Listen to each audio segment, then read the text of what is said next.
DownHome Sports, brought to you by Pinnacle Bank of Texas, the way banking should be. Pinnacle Bank, not another bank in Texas, but Texas in a bank. Now with ATM Live, powered by the people, Monday through Friday, 7 a.m. to 9 p.m., Saturday, 8 a.m. to 4 p.m. You can always speak with a live teller. Dough City Pizza and Burgers, located in Red Oak, Texas. For the best in artisan burgers, pizza, and ice cream, make sure you try something that is delicious right across from the high school in Red Oak. Elite Tire and Automotive, located in Midlothian, Texas. And the United States Marine Corps, the fighting spirit of an entire nation. With today's busy schedules, we need flexibility. Pinnacle Bank is the way banking should be. With ATM Live, powered by the people. They have hours that make it easy. Monday through Friday, 7 a.m. to 9 p.m. and Saturday, 8 a.m. to 4 p.m. You can just pull up to one of the easy to access ATMs where there's always someone live, friendly, and knowledgeable to help you. Pinnacle Bank, not just another bank in Texas, but Texas in a bank. Member FDIC. Hey, Ellis County, guess what? We got a little Waxahachie Volleyball going on with us tonight. 13-5 Waxahachie Volleyball, as by the numbers I have. We got Ja'Kai Head. We got Brooklyn Baskin, Taylor Dixon, and Riley Robinson, along with assistant coach Lindsey Gonzalez and the one, the only Coach Fawcett. Coach, how good is it to have a season where we can have bus rides and tournaments? And no masks, and they can hear me, and yeah, it's wonderful. It's nice to have a sense of normalcy back, and we said a lot of times last year that this is unprecedented. It's really nice to be back to normal a little bit. Well, we're getting there. But Lindsey, Yeah. from working with the girls' perspective, I know you're part of the program forever, and you are just Waxahachie through and through. But just talk about, being able to see these seniors have a season. I mean, y'all never thought about this back in the day, but after last year, getting to see these girls have that season, how amazing is it for you? Oh, it's awesome. I love it every minute. I love getting to work with all four of them right there, all of the girls, but especially these four, knowing it's their senior year and they get to have it, and just telling them that give it their all every time they're out there. Well, in Brooklyn, you got to see the seniors last year. They went through some stuff. But does it make you appreciate this year even more? Yes, it does so much. I mean, we get to go through the tournament season, the bonding with the team. I mean, we got to have our team dinner, our team sleepover. We're just getting to make so much memories that they missed out on last year, and it really makes you appreciate that, we're getting to have this year. Well, and Ja'Kai, let's talk about just this team and the bond that you ladies have, the sisterhood between the seniors, the seniors and the rest of the team. It's amazing. I come into practice excited and ready to play with them, and they're like sisters to me. So I come in and just proud to even be standing by them. So yeah. Awesome. And Riley, when you get to see Coach's smiling face over there, and she does smile, okay? I'm going to end the myth right now. She smiles all the time. But, you got people that care about you over there, right? Absolutely. How great is it to be able to just emotionally share those moments? It's awesome, especially being a senior, and we've grown up in this program, and we've grown up with Coach Fawcett, and it's awesome just to have the bond that we've gotten and to keep growing that this year. Well, and Taylor, one of the things I want to make sure we get to tonight is for the four of y'all, and I'll let you speak for everybody else, okay? What does it mean to be a part of this volleyball program? What does it take? It takes so much work and time. It takes so much time. You dedicate 4 months or whatever. You dedicate your whole year, because there's off season, and then you have summer. It's all volleyball. So just playing and everything. takes a lot of time and dedication and energy, but it's all worth it. Yeah, I'm going to tell you, everybody I talked to from there in that program over the years has always said that. You know, Coach, you go to the Mansfield tournament, you go 8-1 and win the silver bracket. Pretty good start right there. You know, I know there's always, the coach always wants to see this better, this better, this better. But you got to feel good coming out of that about how these ladies have prepared over the summer, because that's what those 8-1, that's what that 8-1 record in that tournament meant. Is it not? Oh, absolutely. I think one of the things that Waxahachie Volleyball has always done really well, the girls in this program, is that they've taken care of that responsibility to each other to come back in tip-top shape. You know, otherwise we're having to kind of work through things, and we have a lot of injuries. But if they come back in shape and ready to go, then, you know, we get that early success and it builds our confidence. And so I think that's something that we've really done well, and we have an advantage over other programs. Well, and Lindsay, I mean, out of 18 games so far, I mean, 2 of the young ladies here, from what I'm able to pull up, are almost at 90 digs right now that are on here. Just talk about that defensive presence that y'all are showing right now.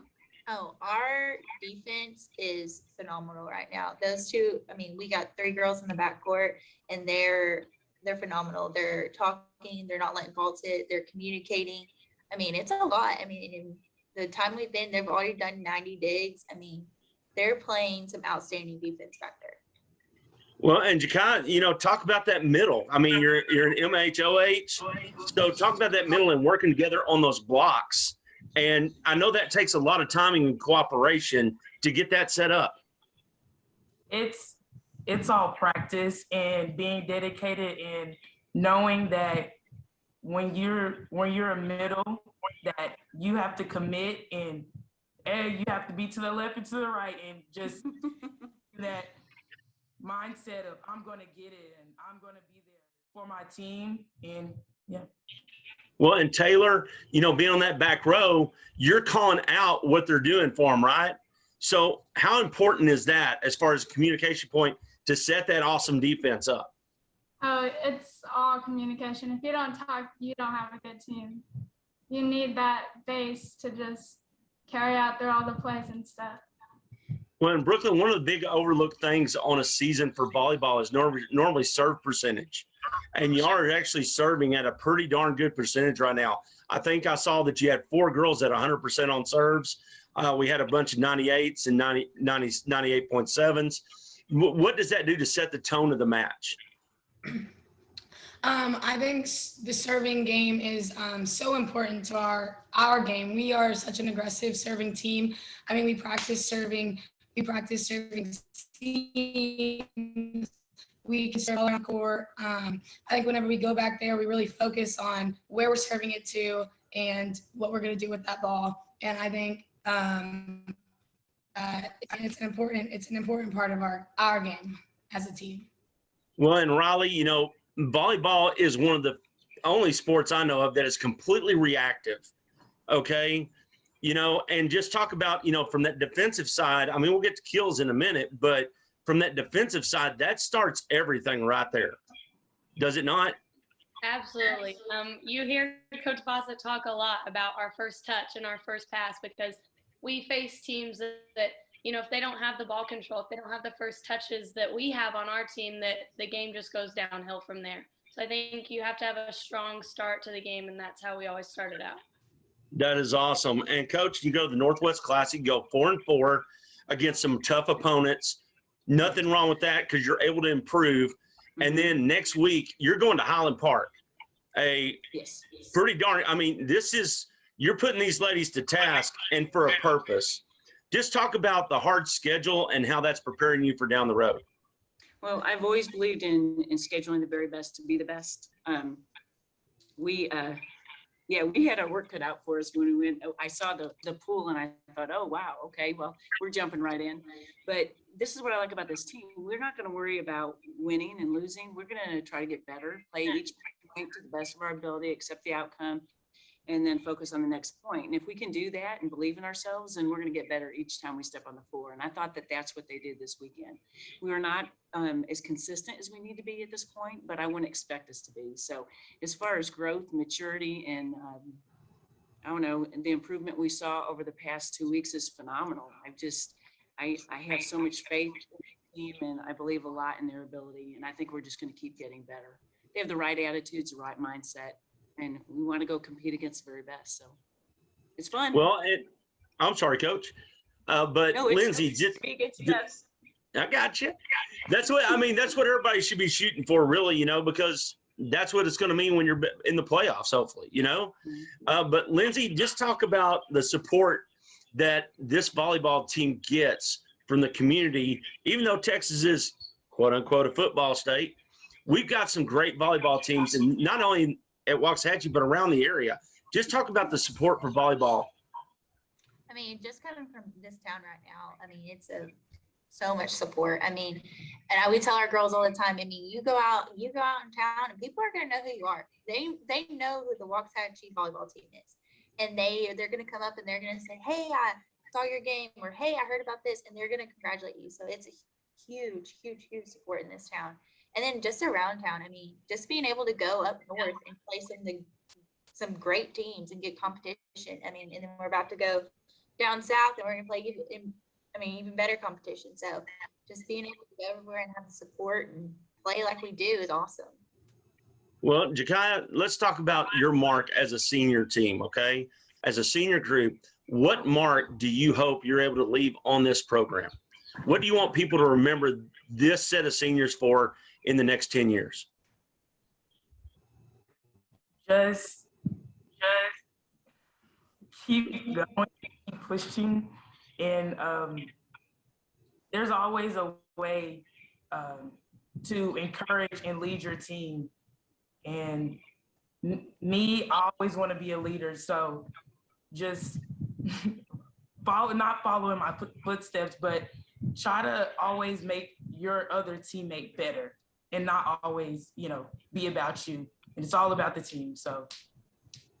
Well, and Brooklyn, real quick, there's a lot of young ladies that come out there, and there's a lot of responsibility that comes with playing high school sports. One of those is being a mentor in the community. How important is it to you to show the best of what Lady Indians volleyball can be to these young ladies around? It is so important. I know that whenever we junior high night, the stands are packed with junior high kids just wanting us to throw them our balls or just say hi to them after the game. They look up to us as these people that they want to be like, and to be that role in their life is just such an honor for them to look up to us. And I think that also puts us into a perspective of we always need to be on our best behavior, have the right mindset, and just play the game that we love, to show these kids that what the Waxahachie volleyball program is a great way to be a part of this community. Well, and Taylor, this is one of my favorite questions to ask, okay? Okay. So who is that person that's on that bus that's getting the TikToks, that's getting the speakers going, that's going crazy, that's trying to get Coach Fawcett to do TikToks with you and everything else? Tell us a little bit on that bus ride. There's actually a lot of them. Brooklyn, she definitely does. We have this speaker, and what do we call it? Big Chunk? Big Chunk. Big Chunk. That's what Big we call it. Chunk. And she Shout just out to carries Big it Chunk. around. Yeah. Riley, she's the TikTok queen, whatever. She just created a TikTok page for us for Waxahachie Volleyball. Nice. She's the dancer. We'll get in big groups and we'll all be dancing in circles, and she hypes everyone up. Even Jakaya hypes everyone up for sure, but everyone. It's a great atmosphere. Okay, Riley, we're going to put you on the spot. Do you got a TikTok dance you could do right now? Come on, Riley. Come on, Riley. Yeah. Let's I go. don't think I have one right now. I haven't been practicing lately. We've played okay. volleyball. I haven't had time. You did one to, that you did in Subway that you had everybody do. Oh yeah, really do You know what I'm talking about? speed. Come on, I'll try to do it with you, Riley. Do it, Riley. I don't think I can do it right now. Riley. Wait for me. Okay, We well, believe in you. Riley, hopefully we'll see you up on the board this year.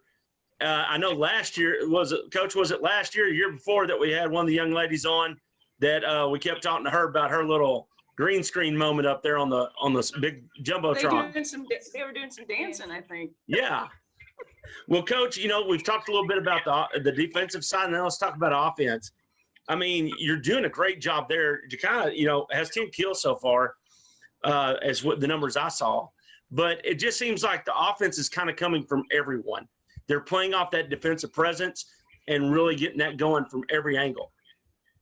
The key of a good team, a difficult team to defend, is to have multiple hitters coming in. And, if it's so easy, if when we play an opponent, if they're going to the same person over and over, we're just going to go sit a block on them. But I think our setters do a really good job distributing the ball and varying the offense so that they don't always know what to expect from our hitters. And we're getting stronger with that. We still need some work on that to quicken up our offense, but we're getting there, and that's exciting for me. That's kind of a challenge.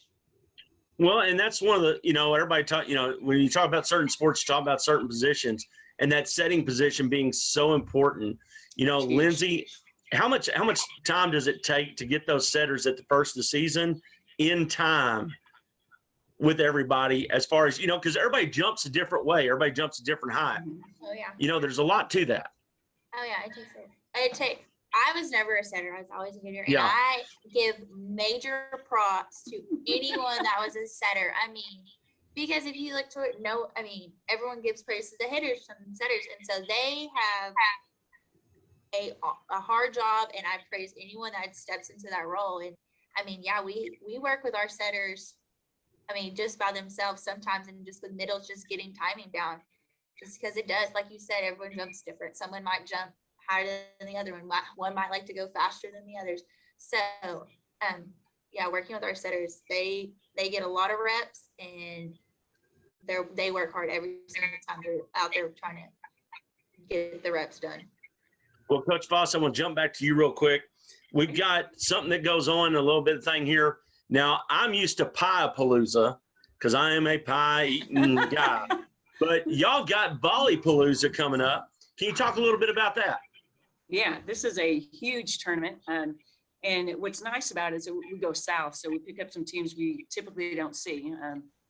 So we go north, we go to Mansfield, see all the local DFW teams, and we go north, hit the Plano teams, and Denton and all those schools. And then we go south and we pick up some new teams, and the very best at that. This is a 68 team tournament. It's the biggest tournament in the state of Texas as far as high schools. We'll be playing at 18 different sites over a 3-day time period. So we'll play 8 or 9 matches, and there'll be a lot of challenges and a lot of growth and a lot of excitement, and we're going to have a great time. So hopefully we'll rise to the challenge and go be super competitive against whoever we face. But I do want to give a shout out to the DSs and setters too. Often we notice the hitters, and I talk about this a lot because hitters get a lot of recognition because it's fun. It's exciting to see someone blast a ball down, but it starts with those defensive players getting us a good ball up. And without that pass, we couldn't do much else. So just give credit where credit's due and make sure that everyone knows their importance on the team. So it's, most people don't understand the nuances that go with a lot of this. And, fortunately, I've had 3 daughters, so I got to learn a little bit about volleyball. you don't like that. But the best I could ever do was an archer serve. So,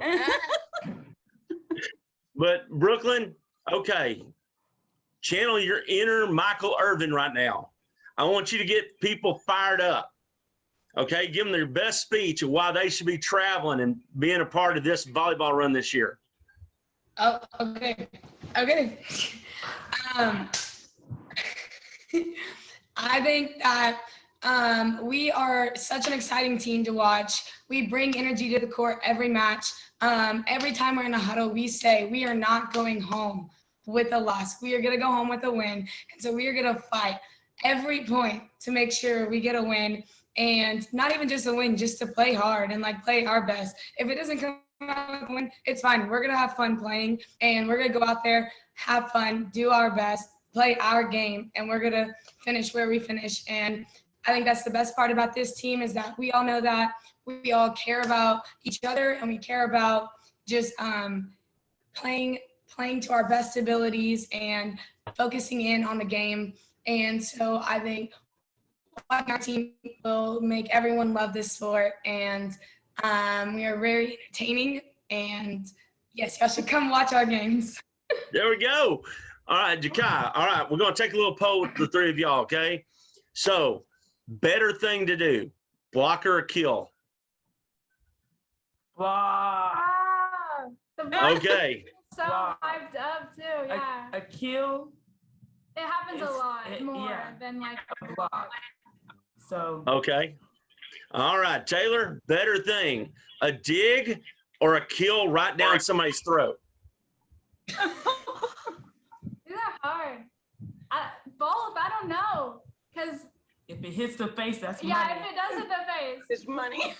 Same. better. Plus 10 points. $5 right there. Yeah, Okay. It's funny. It's kind of funny if they're not really hurt, but yeah, probably if it's a good kill, then a kill. All right, Riley, a big dig or the perfect set? You know that one where you can just see it coming from a mile away? For me, I would say a dig because I can't set. I used to set back in junior high, but I quit that. So now I would say a dig. Well, Lindsay, one of the big things about any program in this state is those junior high coaches. Do you want to talk about some of the junior high coaches that y'all have and how they're helping develop the program along the way? Oh, we have phenomenal junior high coaches. They're awesome. What we're doing in practice, they're doing in practice. And they are encouraging the girls. They run everything just like we do here. So when those girls get to us, they know exactly what our expectations are, exactly how drills are done, everything. And they have major support for us.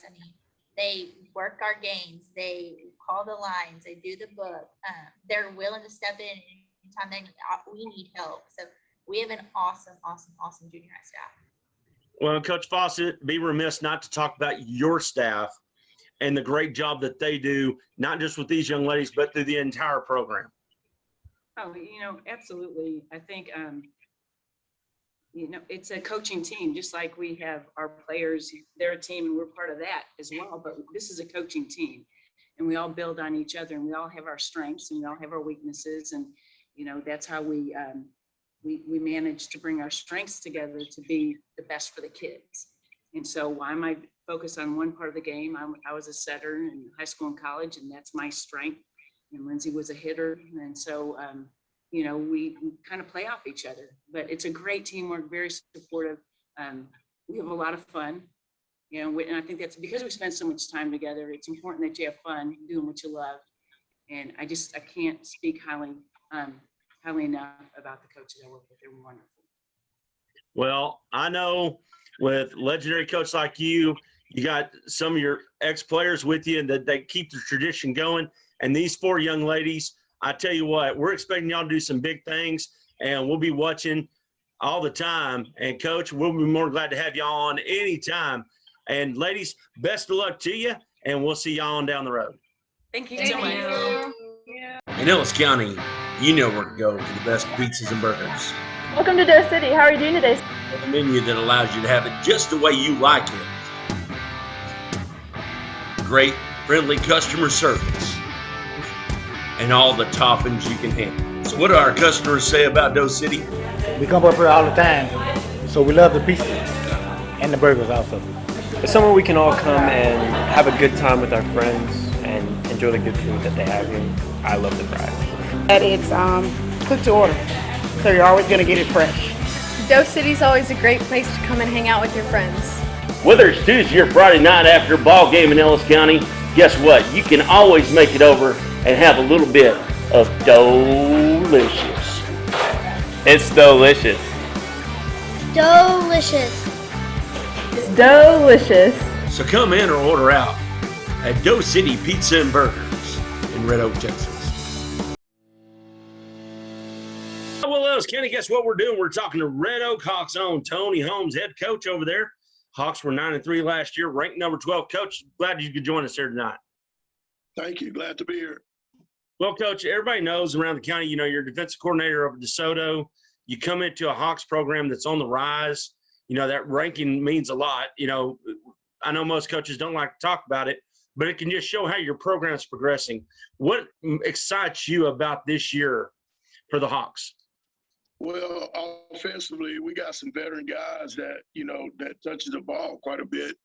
Our receivers, our three receivers that are returning, and our tight end coming back. That's very exciting. And then the tradition that, Red Oak is starting to build as far as, they go 3 rounds deep, then go 4 rounds deep. So, there's a lot of good things and a lot of confidence that our kids are having, right now. Well, and one of the things I always like to talk about is where the brisket hits the blacktop, and that's that O-line and D-line. I mean, Yes. You got a bunch of good linemen over there right now, and you've had, it's kind of becoming that Texas A&M of high school football back in the day, where A&M used to put out a bunch of linemen. And, your tight end can block as well. And just talk about that mentality of, that smash mouth mentality of putting those people in place on the offensive line. Yeah, we got, our offensive line coach, Coach Pierce. He's came up through the middle school, and, he's been promoted to the run game coordinator. He does a good job with those offensive linemen, and just watching those guys work, got some good size. Watching those guys work has been pretty exciting for me because, like you said, I mean, you're not going to win any games if you don't, if you're not blocking and tackling. And on the defensive line, we got some good guys coming back as well. Well, I believe his name is Links, number 50 for y'all, defensive end. Had a pretty good season last year. Looked good during the scrimmage at Waxahachie this past week. Talk about a little bit more about that defense. It just seems like they're flying all over the place right now. Yes, sir. I think we have a chance to have a pretty good defense. Got some great leaders back. Like you said, Links. Link is a guy that plays with a high motor. We're really excited about him.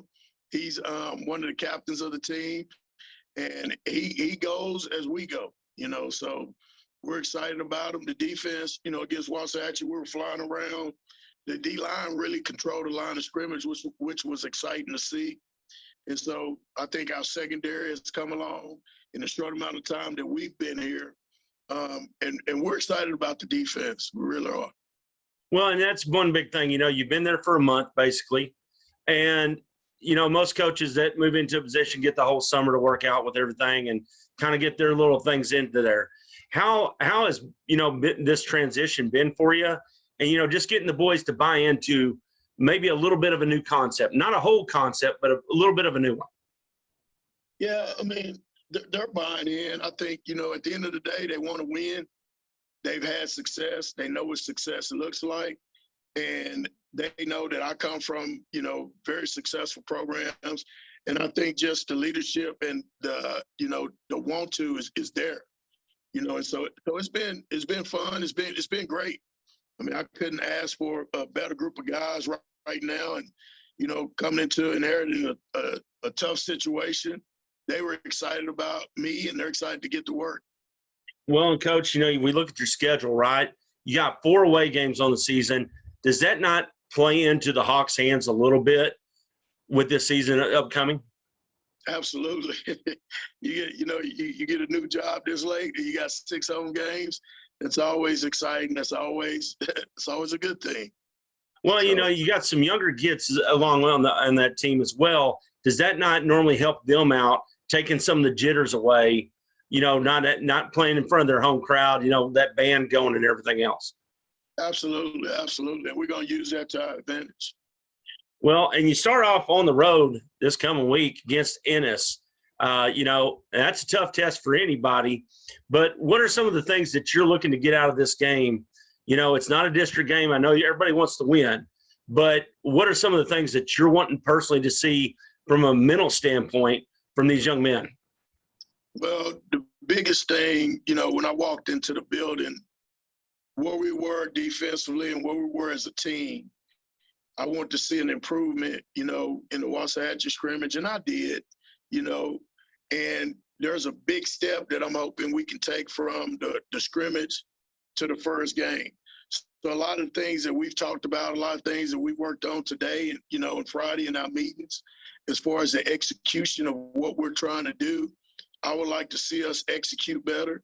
I would like to see our conditioning improve, so there are small things that, I feel like we have to see in order to grow as a team.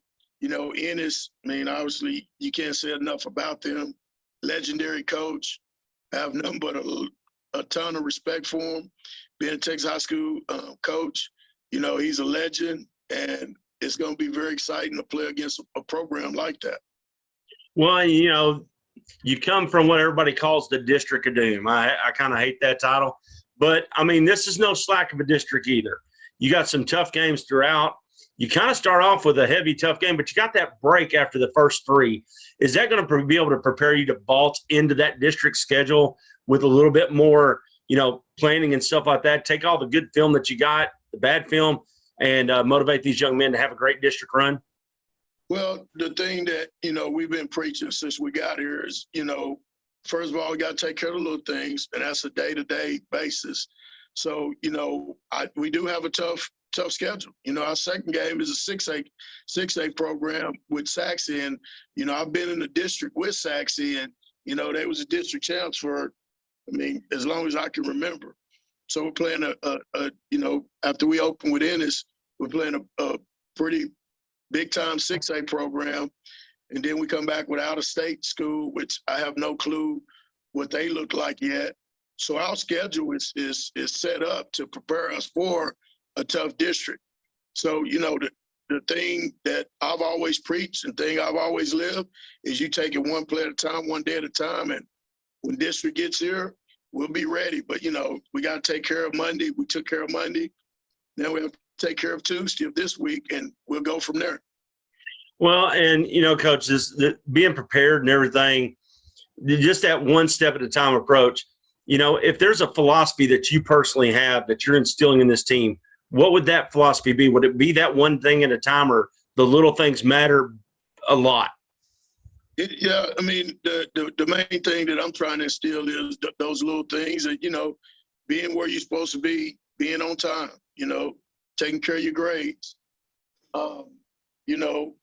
being disciplined, executing. And, we've been preaching that since I got here. Being disciplined and executing is real simple. You do what you're coached to do. It's hard to do when, the bullets are flying and, you got to make tackles, you got to execute, you're getting beat up and all that. But, it is what it is. You're doing what you're coached to do. Can we do what we're coached to do at all hours of the day, every minute of the day? So that's what our philosophy as a program is going to be built on. Well, and one of the things, I only have that month in, you've got a coaching staff there that's been around. Some of them been around for a little bit of time, it seems like a great coach staff for somebody that's been in Ellis County for a while, doing this. Just talk about that coaching staff and how they've been a crucial part of getting this message out and buying in as well. Well, yeah, I think, obviously it starts with the coordinators. I think my coordinators have bought into the philosophy that I'm bringing, to the program, and they've carried that on to the assistant coaches. I do feel like we have a top-notch staff. I feel like we'll be prepared. We'll be, prompt in everything we do. And they're relaying the same message that I'm relaying to the kids. So the kids are hearing the exact same message, and hopefully, that translate to the football field in terms of, executing and the scoreboard, winning. Well, and Coach, one of the big things is getting those people out to those few away games that you have, trying to make it feel like a home environment.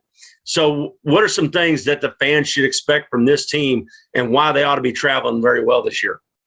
Well, the main thing is I think this team is going to play with great passion. I've seen it, in practice. I saw it in the scrimmage. They play with great passion and they have fun. The thing that excites me is that they really do want to win. So, and, it's our job to teach them what does winning look like, and that's doing the little things. That's, every day day-to-day grind and, making sure we're doing everything we're supposed to do and being where we're supposed to be on time. And then, so that's exciting. And I think the fans will be excited in the style of play and the excitement and the energy and the passion that we're going to play with. Well, folks, I'll tell you right now, around Ellis County, if you weren't at that scrimmage, man, that was some good stuff there for a while.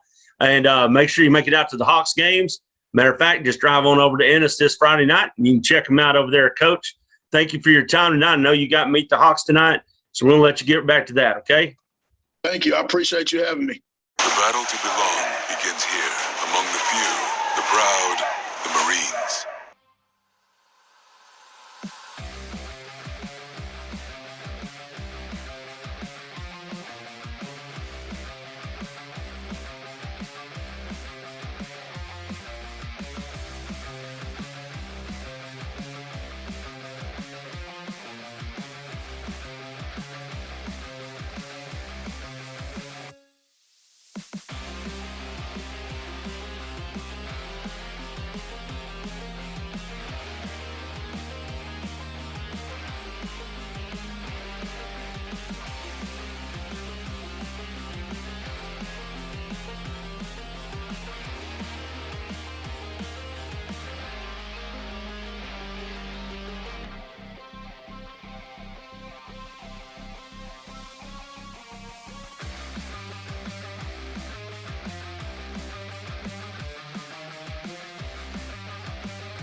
Elite Tire and Automotive. Ever have one of those days you just need a little hand?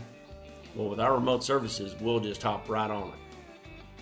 Get you back on the road quick and easy. With automotive services to cover all your mechanical needs.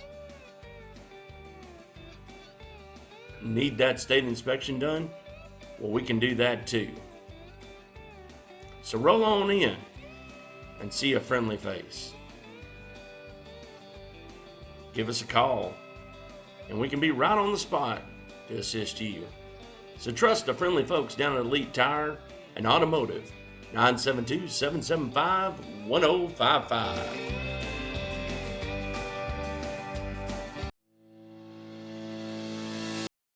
Well, guess what, Ellis County? We got a little Midlothian volleyball coming your way with Coach Shane Sackett. Coach, glad to have you with us tonight. And let's start off with your ladies that started out 15-6. Not a bad way to start the year. No, sir, it's not a bad way. They've been steadily improving over the short course of this season so far, and things have really been picking up on the court, and we've been doing some good things. Well, and, one of the big things is you got, Buchanan and Armstrong back there. I mean, 50 and 42 kills on the season thus far. I mean, they're picking up right where they left off last year. Yeah, I believe so.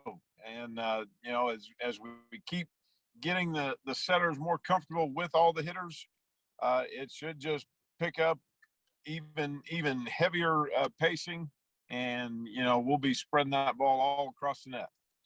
Well, and one of the big things that I think played to y'all's advantage last year was that quick set. That seemed to work really well for y'all through stretches. Is that one of the tactics that you're going to employ this year, or are you going to change it, try to just go a lot more different angles?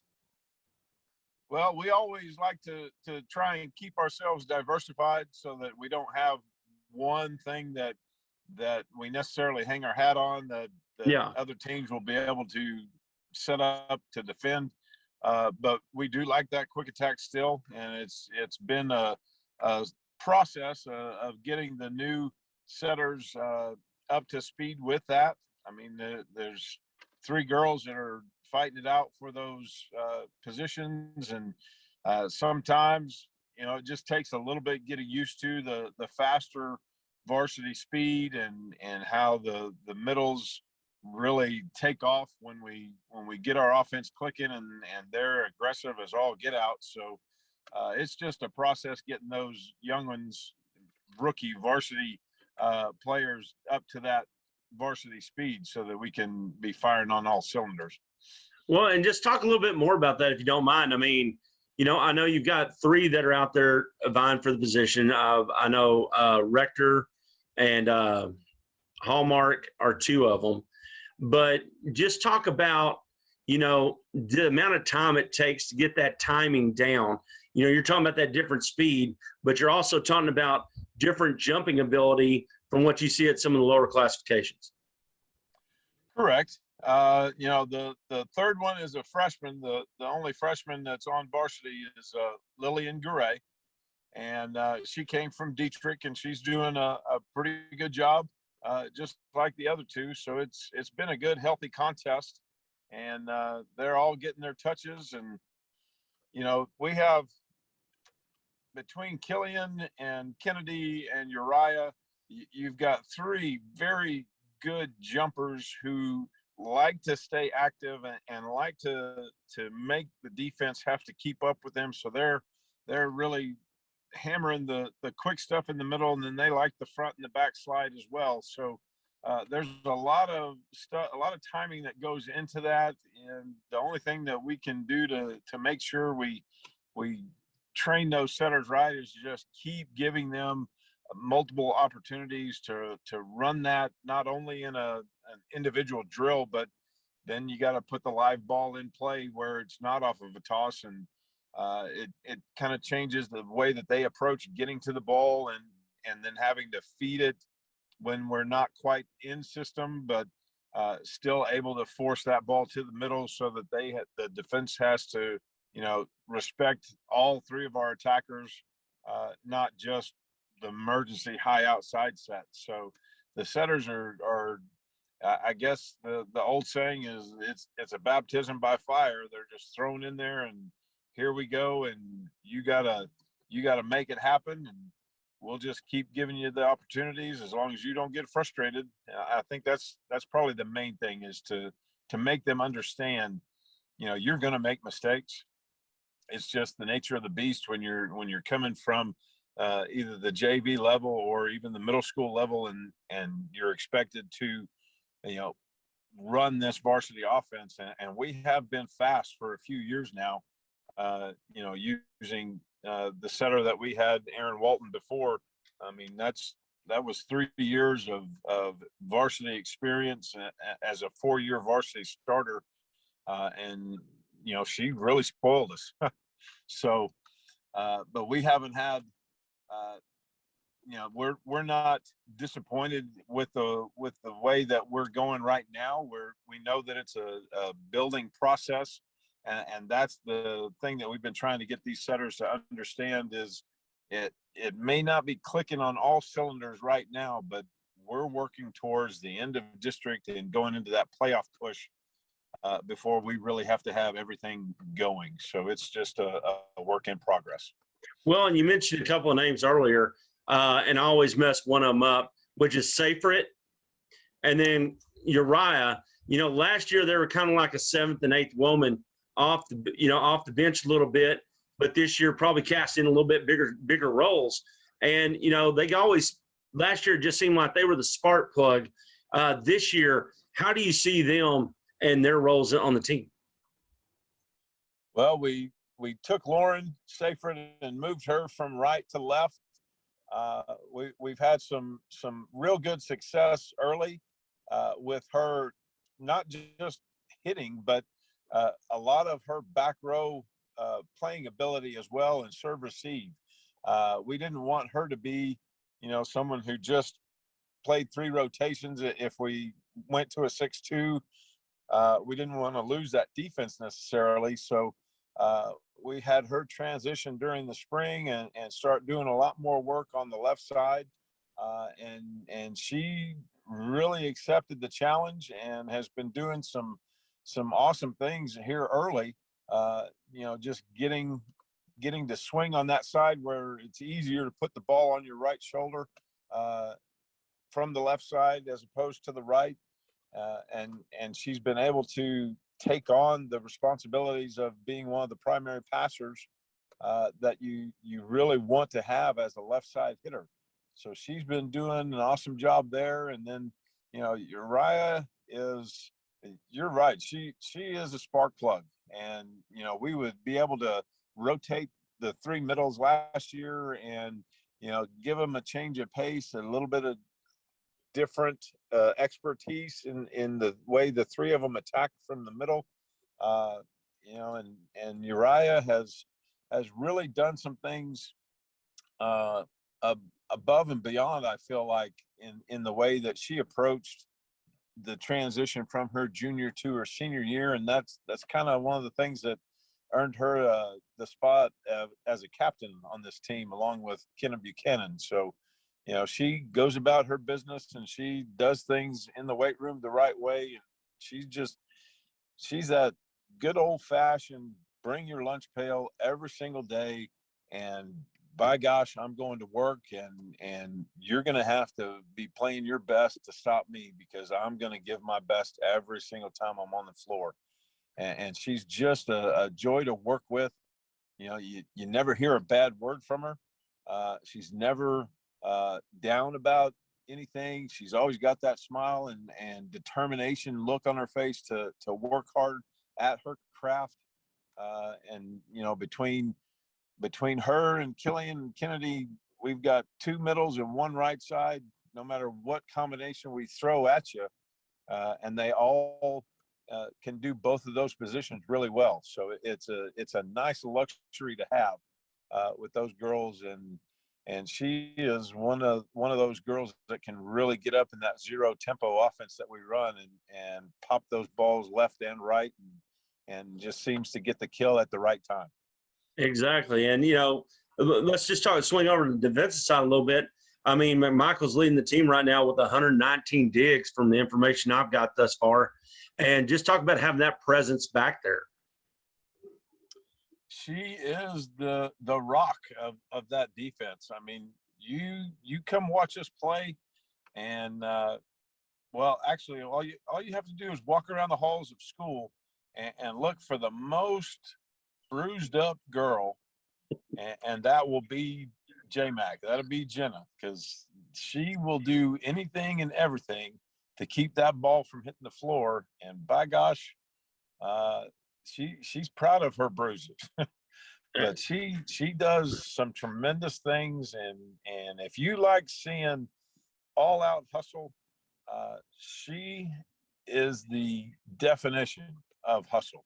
And the way that she plays the game, I think she rubs off on her teammates. They see her flying around and they don't want that effort to go to waste. So they step up their game and work to get the ball, even if it's not, if it's not the perfect set, they're still going to find a way to keep it in play so that she doesn't waste that effort on the defensive side. And then you're going in there with Taylor Key, who is another good defensive specialist, Alexis Bogey, they've been getting some time in, and Yeah. the effort just doesn't stop. I mean, those two come in and they play just as hard, and they are following in J-Mac's footsteps, and it's a great thing to be able to stand on that sideline and watch that effort continuously come from those three girls. And do you think a lot of that was earned during the playoffs last year? The effort that the girls gave in those playoff games was extraordinary. It never seemed like they were giving up on a point. Do you think that team has taken that to this year's team and even amplifying it just a little bit? I'd like to think so. I mean, it's hard when you work that hard at what they're doing. It's that much harder to ever want to give up on a play or in a match. And I think that Highland Park match last year was probably the epitome of what that team put themselves through. I mean, to be down, to not be playing very good and losing the first two sets like 25, 17, or 18, and just kind of look out of sorts, but not out of it, and then strap it on and get out there and fight through a good third set, and then be able to take it on home into the fifth and just keep pounding away. That was probably the thing that I heard the most from opposing coaches, was that you guys just never stop. It doesn't matter that we've blocked your outside hitter 2, 3, 4 times. Your middles just keep coming, and they just keep running stuff, and your back row doesn't allow the ball to hit the floor unless two bodies are going. It's just relentless pursuit on your side of the court, and they never stop.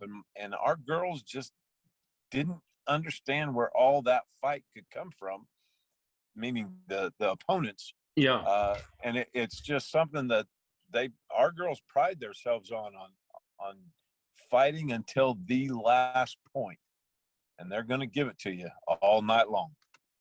Well, I know you got a Tuesday home game against Lake Ridge, but then you go back into another tournament after your last tournament where you had great success. I believe, was it the Silver Bracket Championship, correct? Well, we had the Silver Bracket in Mansfield 2 weeks ago. Okay. This week, we just got done with the Granbury tournament, and we were in the gold and took home 5th place in the gold in that one.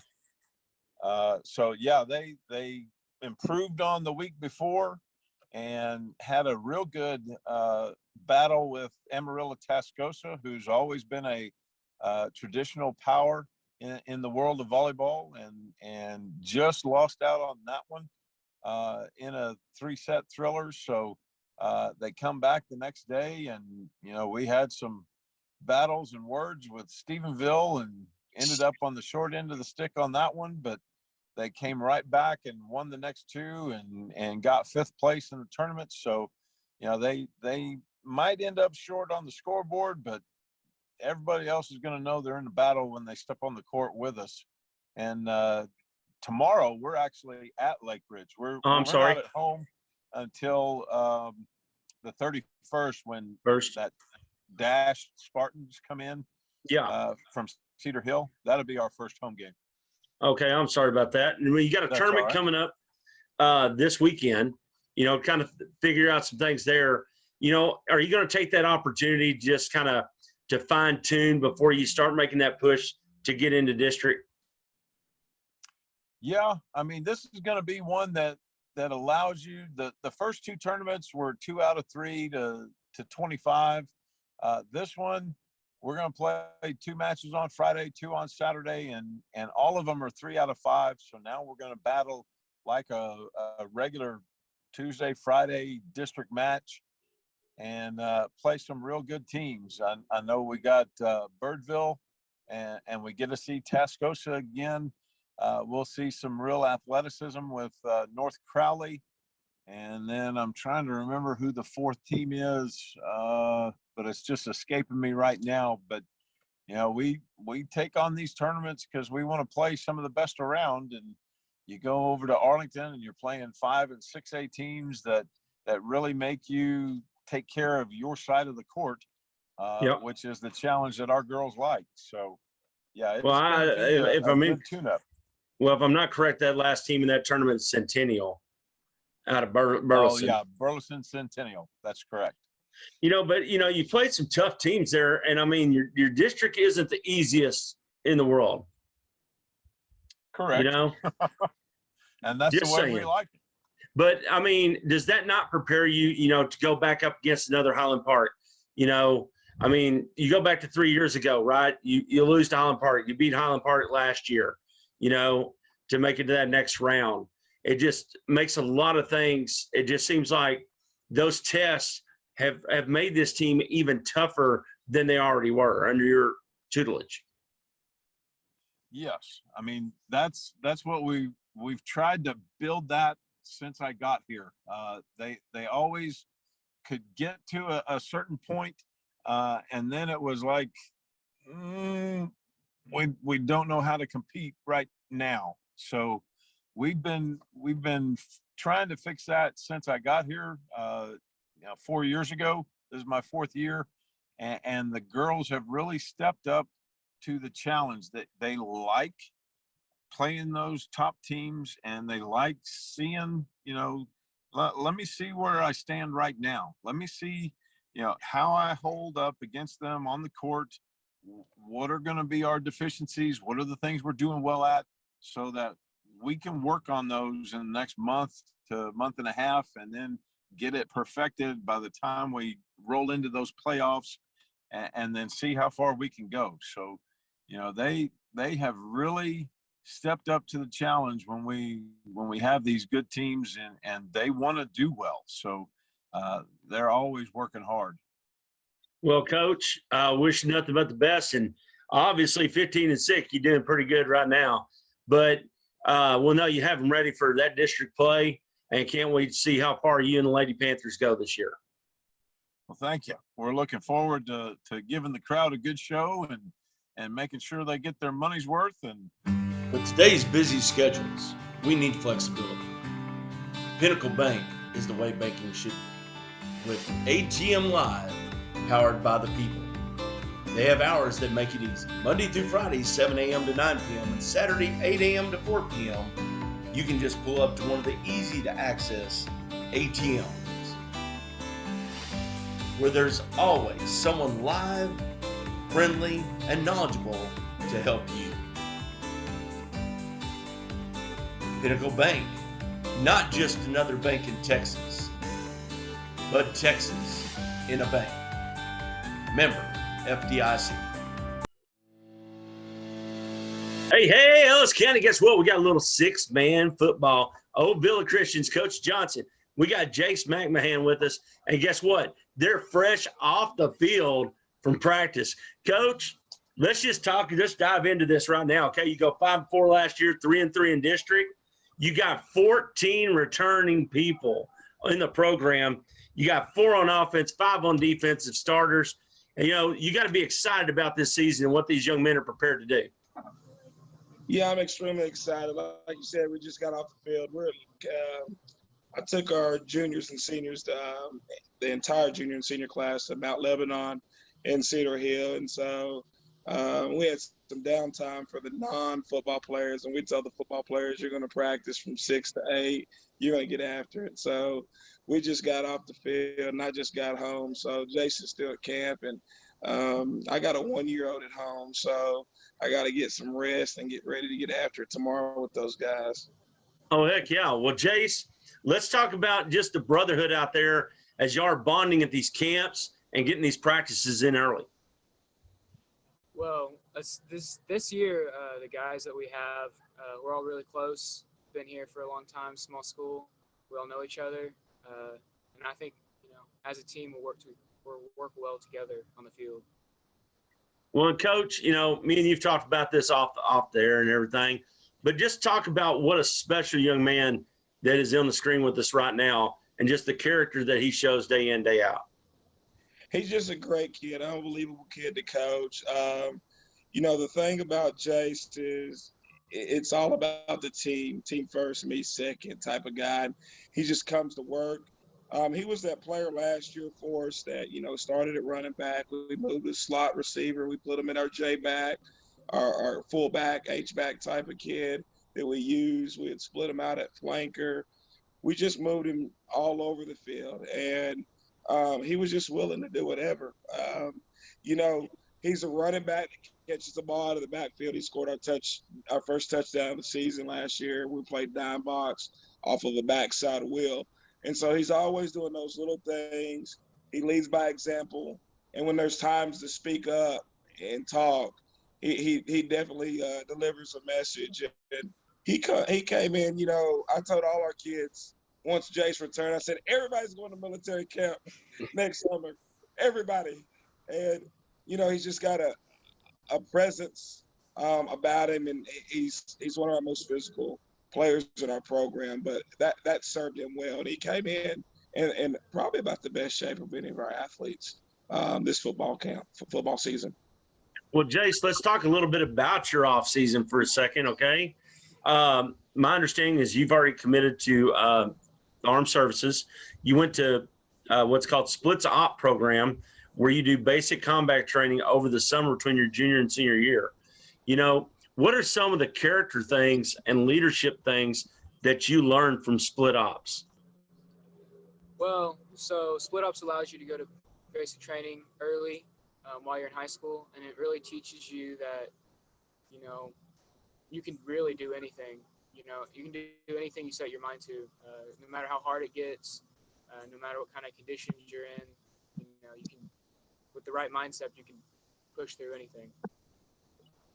Well, and, Coach, what kind of example should this and does it give to other players out there? I mean, this young man's making a commitment to do this stuff. And, it's not your normal, wake up in the morning, go jog, whatever. This is a grueling experience that he's gone through. How should these kids take this example and use it propelling themselves forward? Well, he definitely has had to persevere and overcome some stuff, mentally, in Lothian. I coached up in Wichita Falls, which is 45 minutes from Lothian. In Wichita Falls is like the hottest place in Texas at times. And so Lothian's even hotter. And so we've talked about, man, it's 150, 120 degrees some days this summer. And so for him just to endure everything and come back to our team just hungry, ready to go, he just come back with a servant's heart, and our kids say, like, man, this kid is making sacrifices and he could not play football because he's like, I'm gonna go serve. And he's just got that servant's heart. He's a great leader, and he comes back to our team, and then our kids are like, man, if he can do it, maybe I can take that step. Maybe there's an opportunity. Maybe I can be Jace. And so it kind of like paves, it's almost like Stephen F. Austin and Moses Austin. Moses had set a plan out for Texas, and Stephen delivered that plan once Moses passed away. And so, it kind of gives kids that opportunity, like when he's gone, not passed away, but his legacy. Like, I can still do something, and I can do something and sacrifice and be committed to something bigger than me. And so whether that's the military or whether that's something else. And so that's what I really like about it. Well, and Jace, who are those people that inspired you to become the man that you're becoming? I mean, it's an amazing thing, but who are some of those people that are inspiring you? It's honestly really my parents. My parents have always been the biggest inspiration in my life, and I've always wanted to, live up to what they've set me to be able to do. They've always given me opportunities to do things, and I've always wanted to take them and make the most of them. Well, and Coach mentioned the servant's heart, and everything I've heard about you, you give constantly of yourself, of your time, etc. And You know, that takes a special person. And one of the big things I know Coach Johnson does is talk about faith and how faith can drive an athlete. You know, how do you implement that into your life every day? Well, I love the sport of football, but God always comes first. I bring my Bible with me everywhere, especially over this last experience I had during the summer. I've learned that you take it with you everywhere. And honestly, for me, God is a healer. You know, he's always going to be there. And no matter what happens, you know, on the field, off the field, in school, out of school, he's always going to be there. He's going to be the one constant in your life. Well, Coach, it's got to do your heart good to hear a young man speak that elegantly about everything in his life, you know. And if you take Jace right there, just at that last couple of sentences, right? Does that not surmise the guy that you see on the field every day being out there? Oh, yeah, it does. It sums it up, you know, because he gets it. And most 13, 14, 15, 16, 17-year-old, 18-year-old kids, they don't get it. But he gets it. And he gets it, you know, we're just passing through. This is not our home. And so he understands the legacy and the impact that he makes each and every day as a believer and just in our community. And we're doing all kinds of things from a retreat standpoint. We did some things that were challenging, that had some of us at each other's frustrated. And so we understand it's a process, and Jace gets that. And so what's cool is just to see the maturity when some of his classmates that don't even play football are frustrated or struggling because, man, we're struggling to persevere and overcome this challenge that one of our camp sponsors has us doing. That's pretty cool. You know, and Jace, you know, being on that field, though, you know, you're going to have little kids out there that are going to be watching you play. And they don't just watch you on the field, and I know you're as good on the field as you are off, okay?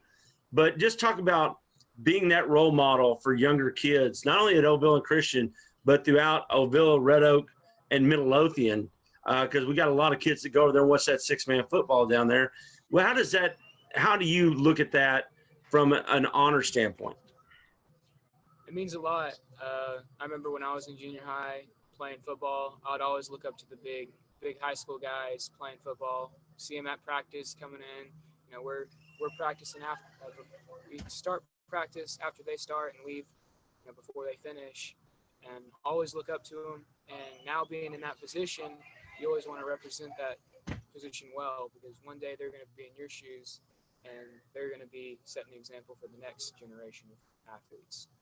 Well said, young man. Well said. Well, Coach, I mean, we got your season schedule up here. You know, it looks like, you know, you're a little bit, it's going to be some tough games out there for you. But what is exciting you right now about the overall team and what you think these young men can accomplish? I'm impressed with our leadership. I'm going to be honest with you. I think one of my biggest concerns was the leadership with those seniors that graduated last year. You know, we had good leaders in Stukas and Brock Stukas and Jack Shackelford and company. Yeah. And so I think with this group, man, look, I'll be honest with you, we got three guys competing for that quarterback job. We got Lucas Seymour and Luke Zabreski. Lucas is just a junior. Zabreski's a senior. And Lucas didn't play for us last year. And then we've got hang on, I turned my TV on accident. Then we have Jackson Rosenberry. Yeah. And so he's just a sophomore. We got three guys vying for that spot. And I'm going to tell you something about these three kids. And I've been doing this for a long time. I've been a head coach for 12 years. I've never seen a group of kids support each other. They're each other's biggest cheerleaders. And so I'm excited about that. And what's cool about that, everybody is excited. And they don't care who wins the job. Yeah. They don't care who wins the job. And, you know, Ashton White. Ashton White is an all-state caliber kicker. He'll probably play at the next level, somewhere small college level. Without Jace being there, who's going to lead this football team? Yeah. And Ashton was the kid that's first at practice, last to lead. He's kind of that silent assassin. He's the one that's going and picking up cones at the end of practice, not asking anybody to do anything. And so he's really turned a corner from a leadership standpoint. And so it's awesome. And Noah Fitch, we got guys all over the place. Michael Ward. We got a tough schedule. And that non-district schedule is tough. Beats is solid. Solid program. 28 kids in our program.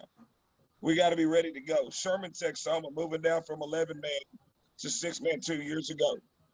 We got to be ready to go. Apple Springs, East Texas, they ain't had a football program in a couple years. Yeah. You just never know. Coach Marie's been there for years as a superintendent and football coach. He's one of the best in the business. So you got to be ready to go. Every night is a dogfight, and our goal is to go 1-0. We don't look past anybody. We don't look ahead. We don't talk about state championships. We talk about winning the day and being the best we can week to week. Believe in yourself, believe in the teammates, believe in the system, and believe in the coaches. And that's what we can do, and that's what we control. We can't control other things. We don't look ahead. So it's win the day by day, get better by 1% each and every day, and we'll let the rest take care of itself. Well, and Jace, as part of that senior leadership group, and a big part of it, are y'all focusing on those little things, the little things in practice, like getting the right step done, like making the right move, getting your feet right underneath you? Is that something that y'all are preaching to the rest of your teammates? Yes, it's football is a sport of athleticism, but it's also those tiny details that can win games. It's that small step that lineman can take to open a hole that running back can shoot through. We preach it to even the youngest freshmen who may not see as much time as as older seniors, but eventually they're going to be in our spots and they'll need to say the same things. Well, and Jace, one of the big things I think most people don't realize about 6-man is just as widespread as the offense is, your defense has to finish the tackle. You can't let people break through. As much field as there is, how important is that, and how much emphasis have your coaches put on that thus far this season? They always tell us to break down. We miss a tackle, it's probably going to be a touchdown. 6-man's a fast-paced game. We need to break down everyone on the team. You never know if you're going to be in. You may not usually see a lot of playing time, but you may be that guy that gets thrown in one play, and you got to know what to do. You miss one tackle, it'll probably be a touchdown. Well, Coach, one of the big things about all this that I'm hearing tonight is it's all team focused. It's all the right things that you want to hear, and you're seeing in the execution on this field right now. Now you got to lace it up. You got to put them pads on and get her done, through the rest of the season. What is your expectation? We're not going to talk, numbers as far as wins, losses, and everything else. What do you expect this year's team? How are they going to leave their mark, and what is their mark going to be on this program? Well, the expectation with this team, kind of our motto, and this was kind of voted upon by our coaches, and it's taking the next step. Football has been around at Ovilla since 2013, and we've never won a playoff game. Now, we've had good kids. We've had some great kids. We had some good coaching, but we've never made that next step or taken that next step. And so it's just building that house brick by brick. And so really our focus, and we preach it every day, is get better by 1% every day. And if we can continue to get better each and every day and be disciplined, like you talk about, in those little things. I mean, today we're just talking about steps. We're zone stepping, whether we're blocking down, whether we're taking a flat step, whether we're sticking the route. The guy has the inside leverage and we're running a slant across the middle of the field and we got to head him up to get the leverage back. Those are the things that we're talking about and we're preaching on each and every day, because that's what it's about. That's what's going to matter. You know, it's a game of inches. The games are won in the trenches. And so we've got the most physical line that we've had in the 2 years that I've been here. We just got to continue to rep and get mundane and just continue to work. Offensively, we're probably right now, I'd say we're probably about a week 3 team right now. Okay. Defensively, we're not there, honestly. But like I told Jason, my coaches, at our scrimmage the other night, we had a couple plays where we had 5 guys on a tackle. 5 out of 6. That's pretty amazing, man. 5 out of 6. So that we've got to be more consistent, and we're not there yet defensively. And but we got kids that are hungry and they're ready to be coached, and they want to be coached up. And so I think we're a little behind the game there on the defensive end, but I think this week we're ready to go. I mean, these freshmen and sophomores had practice at school. Juniors and seniors had practice at camp. There we go. Well, Coach, you know, if we talk about like 11-man football, right, the offensive line is normally the last thing that comes together. You know, it takes the longest to get there. Would you not say in 6-man, the defense normally takes the longest to mesh because of all the different options? I mean, you got a center that can go back and chunk the ball in a heartbeat. So does that normally take you a little bit longer, though, traditionally, though, to get that ready? It does. And then, you know, you got guys out there that are more tight guys, you know, in a base 4-2 or 3-2-1, and they play the team that, you know, like FISA, who we play, they run an I formation, and then they'll switch to the diamond spread. And so you get caught with a bigger guy like Michael Ward, who's an all-district player for us. Well, we don't want that. We don't necessarily want Michael Ward in spread. But if we got Michael Ward in spread, we can play cover 2 and let him beat up a receiver and roll coverage over the top, let him sit in the flats, or we can play a man-to-man on the center. And so we have to be a little creative in how we use Michael Ward. You know, I tell my defense coordinator, we put Michael Ward at corner. What do you mean? And was like, no, he's just going to play flats. He's going to beat the guy off. He's going to press him, not let him off the line, pass it to our safety. We roll that cover 2 over the top, and he sits in the flat. So it does take longer because when you get guys out of position because the spread are tight, sometimes you got to roll. And then my defensive coordinator, he'll make subs. But so it has its challenges. The game is 6-man. Yeah. Well, Jace, real quick, man, I want you to channel. I know this is not you, okay? I want you to do your best job. Find that inner Michael Irvin, okay? And I want you to don't be humble, okay? For the next 30 seconds, I don't want you to be humble. Tell Ellis County why they ought to, come out and watch 6-man and why they ought to come watch y'all. Bring it on, brother. We're a physical team. I think we'll make a lot of big plays. I think it'll be exciting games to watch. We got some very fast backs this year, and I think when we go on offense, we won't be on the field for very long because I think we'll be in the end zone. That's okay. Well, Coach, do me a favor. I got a friend of mine that referees in 6-man. Y'all make Jonathan Davis run that field about 1 billion times this year, and I'd be a happy camper. All right? Yes, sir. Yes, sir. Well, we wish you the best luck. We'll catch up with you really soon. And, folks, don't forget to check them out. 6-man football. Great thing to go watch. You know, we posted about this a couple days ago on Facebook.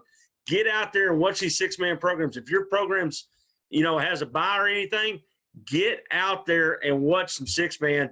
You will enjoy it, and you'll get hooked on it pretty quick.